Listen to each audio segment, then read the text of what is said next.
just doing that made me feel some type of way, made me feel like less energetic and excited than I really am. Good morning. Welcome to the Art of Being Favi. I'm your host, Favi, Marti. On today's episode, I'm going to give you 7 tips that'll help you not feel tired all the time.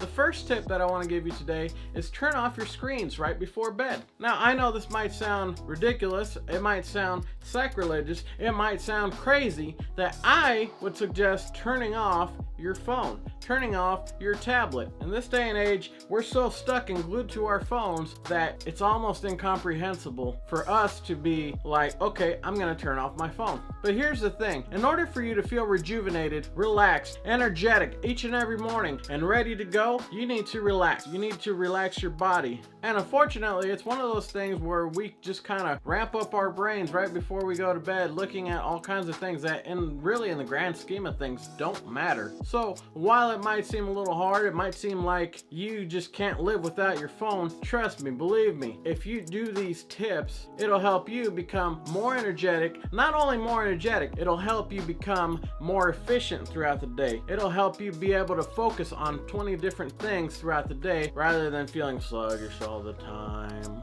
You like that? Sluggish all the time. Maybe I should become a singer. Hey. Sluggish all the time. We don't got time to go to sleep. Hey, hey. Oh, no, we don't have time. We don't have time to go to sleep. I know. I'm a little nut job. And sometimes I wonder why people have a hard time bringing me anywhere, right? So the second thing I want to talk to you about today is trying to figure out how much sleep you need in order to feel rejuvenated every morning. What I mean by that is a lot of the times we end up waking up in the middle of our sleep cycle and that just throws us off for the whole freaking day. You might have noticed that. Like me personally, if I sleep 6 hours, I'm just fine. But if I sleep like 8 or 9 hours, then I'm just like, I don't want to do anything after that. It's like the whole day is ruined just because I slept a few extra hours.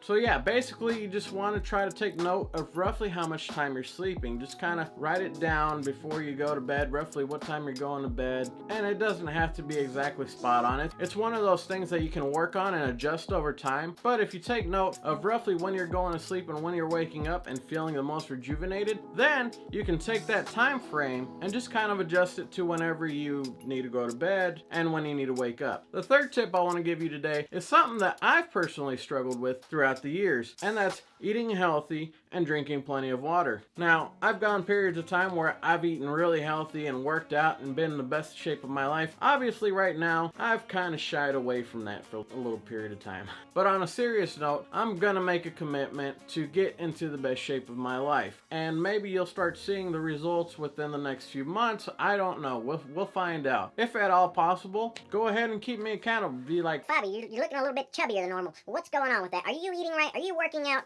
maybe that's something that we can add to this group that I'm going to be starting on Facebook, and that way we can just kind of keep each other accountable to improve our lives, to become better at what it is that we're trying to do, which is live a better life each and every day, and ultimately live a happier life each and every day. So yeah, when it stands to say that whenever you're eating a bunch of fast food or whenever you're eating out, it's not the healthiest thing in the world, and it definitely affects your body. It affects how your body's processing everything that you're eating, and it's what determines a lot of your energy factor. It's what determines if you're feeling really vibrant or if you're feeling really sluggish.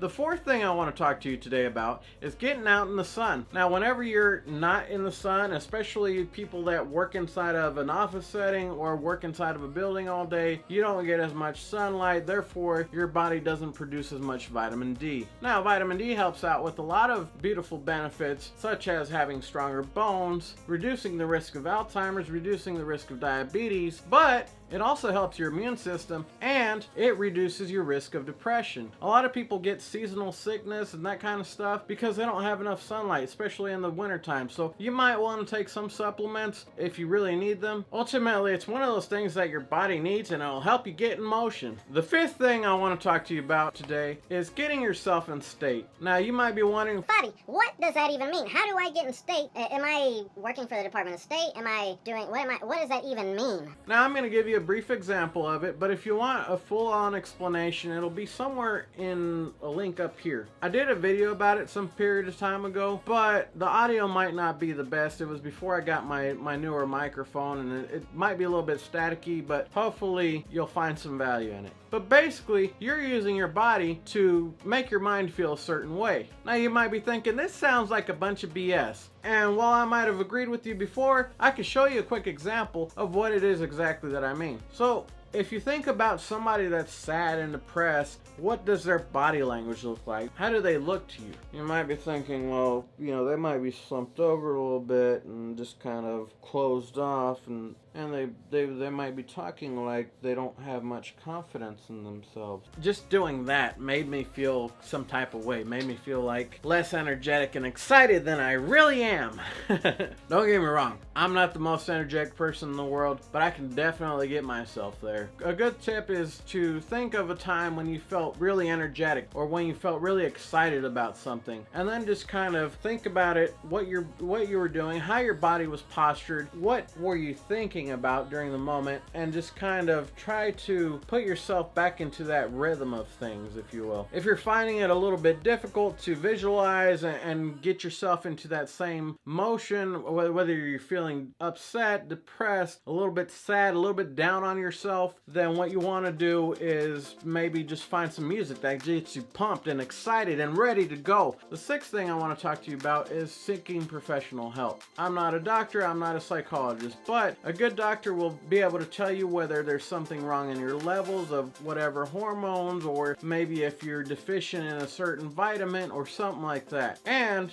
if it's nothing physical, if it's nothing physiological dealing with your body, then it might be something with your mind. You might be going through a bout of depression. You might be holding on to something in your life that you just need to learn to let go of. And if you need professional help, then so be it. There's nothing wrong with it. There's nothing wrong with seeking medical advice. Or I know a lot of people are kind of scared about it, and then they make up all kinds of excuses as to why they don't want to see a doctor or a psychologist. But there's nothing to be worried about. There's nothing wrong with you going out and looking for help. If you absolutely need it, then you absolutely need it. And avoiding it just because it makes you feel uncomfortable, well, that's just foolish, because it's just going to drag that out over a longer period of time. And maybe you're going to cause even more damage to yourself by postponing it. So that's my sixth tip. My seventh tip today is an attitude of gratitude. And what do I mean by that? All these things in life just kind of weigh us down, especially when we're just so focused on what's going wrong or what's not necessarily going right in our lives. And that can be a heavy burden on you. And that can make you feel so sluggish and just tired all the time and lazy, and it's perfectly normal. But I find that if you focus on things to be grateful for each and every day, just 3 little things that mean something to you each and every morning or before you go to bed, write them down. And then once you write them down, focus in on them. Focus on what it feels like to be grateful for those things. Actually feeling gratitude is amazing. I'll never forget the day when I first experienced that. I used to hate a lot of things about my life, and it bothered me all the time, and there was nothing ever that was ever really going right for me. And that's not to say that was true, but that's the way that I felt. Nothing was ever going right for me. But now I look back at that day, that first time that I actually felt those feelings of gratitude, and it made me feel amazing. It was the most amazing feeling in the world. Actually feeling grateful for something, actually feeling it in my body. It's one of those things that I know we get so bogged up in so many things in life, but if you focus on that gratitude, then you're not focused on everything that's going wrong. You're not focused on everything that brings you down. You're focused on what makes you come alive.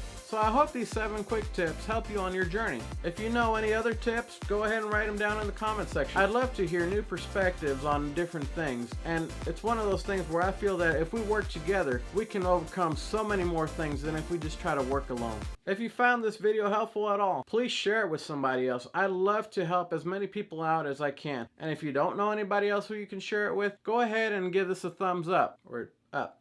thumbs up.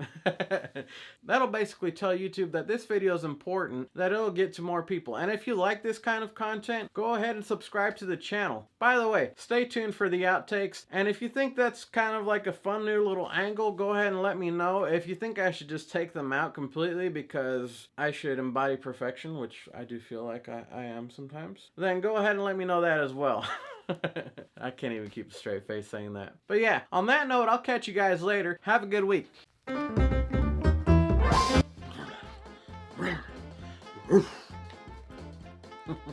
On today's episode, I'm going to give you 7... Well, in this day and age, we get so stuck in trying to look at our screen. But here's the thing. In order for you to feel energetic and ready to the day, if at all,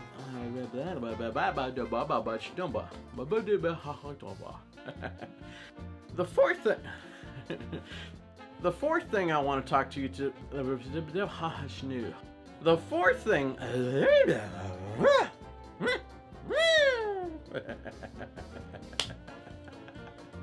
don't know, I'm a dork.